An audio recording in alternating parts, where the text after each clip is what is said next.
السلام علیکم سر، میں نے خواب دیکھا ہے رات کو 2 بجے کے ٹائم میں نے خواب دیکھا تھا کہ ایک نقاب پوش انسان ہے، وہ مجھے قرآن پاک ہاتھ میں دیا اور میرے سر پہ تاج رکھا ہوا تھا اور پورے زیور سے سجی ہوئی تھی۔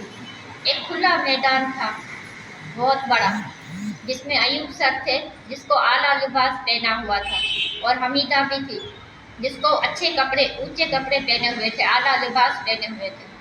اس میں اس کے پاس سیکورٹری جو گارڈ ہوتے ہیں، گارڈوں کے ساتھ تھا، جو گارڈ ہوتے ہیں بڑے لوگوں کے ساتھ، اس طریقے سے وہ ان کے ساتھ تھے۔ اور ان کی جو کرسیاں تھیں وہ بھی وزیروں کی تھی، وزیروں جیسے وزیر استعمال کرتے ہیں گاڑیاں اور کرسیاں، وہ ان کے پاس تھی۔ اور میرے پاس بھی بہت بڑا تخت تھا جس میں بیٹھی ہوئی تھی، جس میں اعلیٰ ہیرے جواہرات جڑے ہوئے تھے۔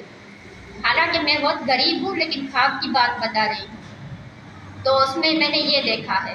اور دوسری جو ایک خاتون دیکھی وہ بھی برقعے میں تھی، پورے برقعے میں۔ اس نے بولا کہ آپ گھبراؤ نہیں، اور اس حمیدہ کو اور ایوب سر کو کچھ نہیں ہوگا، یہ آپ کا دور دیکھیں گے، یہ آپ کے ساتھ ہی چلیں گے۔